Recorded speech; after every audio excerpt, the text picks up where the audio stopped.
Update: my mother-in-law thinks I cheated on my husband because we are having a girl, then lays hands on me at 8 months pregnant. Well, over the next few days husband got more and more depressed. He started trying to get me to entertain the idea of minimizing mother-in-law's actions, and chalking up her behavior to old age. I told him that she will be getting full screenings for her mental health when we go to court, and that while yes, she's old, she doesn't get to assault me and accuse me of horrible things and use her age as an excuse. A few days go by and I'm nearing my induction day because the baby girl isn't making her entrance, and I find out that husband has been talking with father and mother-in-law behind my back. We get in a big fight and he tells me that he still wants his mom to meet her granddaughter and that we can put this aside until the baby is here. Then afterwards, once she's gotten to meet her, we can resume the legal issues. I am crying at this point as I thought he was supporting me through this, but in reality he caved in no less than 4 days to his mom. I reminded him that we have put in for a restraining order and no contact order and that he has now broken it by contacting them. His response? Well, the no contact order is issued to you, not me, and the restraining order hasn't been approved yet, so mother-in-law can come meet baby girl too before we get approved without breaking any rules. All I could do was shake my head and cry. I put my foot down and said absolutely not, and I couldn't believe he'd let his mom around me or the baby after she could have killed one of us.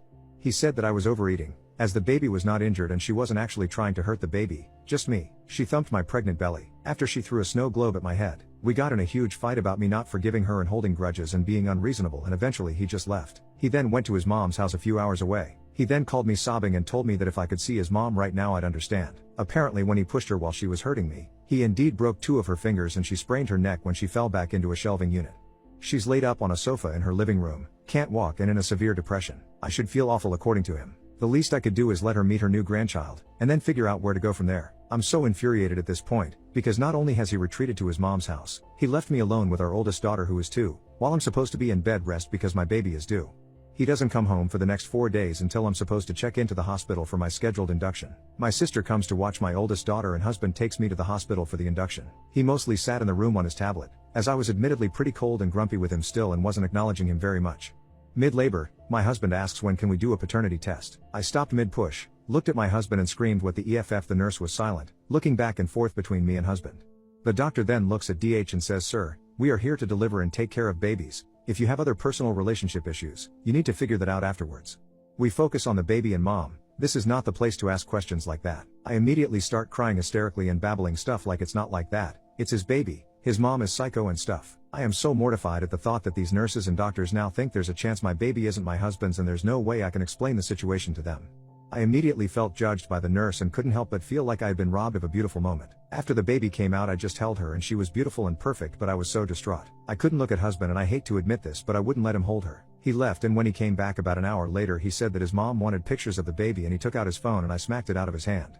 He got angry and left. My sister had to pick us up from the hospital and took us home 2 days later. In my state you have to take the baby back in 2 days after being home to do tests and a checkup to make sure baby is maintaining weight and that there's no obvious signs on neglect. So we took her in for the check and then went to a clinic to do the paternity test the same day. The next few days at home were awful. I can't even look at him, and he has avoided being around me or the baby for days. He barely has even looked at her, and is practically ignoring our oldest daughter. We got in a fight because I was trying to feed the baby and my oldest daughter was crying because Netflix wasn't working and I started crying because I was so overwhelmed and he just looked at our daughter and said mommy didn't pay the Netflix bill because she's mad at grandma. I yelled at him to not say crap like that to a child. He said he just thought I didn't pay it because his mom uses our account at her house. I just forgot to pay it. It had nothing to do with that. He made several comments to our daughter over the next few days like daddy's going to go see grandma, you can't come because mommy hates grandma. Then leave me with a hysterical 2-year-old and a newborn. I'm not going to lie, I know that I'm dealing with crazy hormones and this is a horrible patch, but I seriously considered telling him I wanted a divorce right there and then. We got the results for the paternity test 3 days later, and he's the father. He cried and told me he never doubted it and that he knew he was the dad. I told him that we would do a second test on our oldest daughter and that I was going to start packing our stuff and I was going to move in with my sister.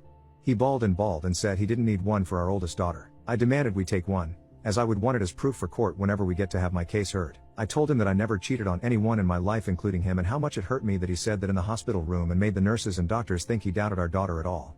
He tried to apologize and hug me but I pushed him away and told him he should leave while I packed up some things. My oldest daughter, my baby and myself are now staying at my sister's house and he has told me that he refuses to take the second paternity test for our oldest daughter and is going to make his mom write out a very long apology letter to me.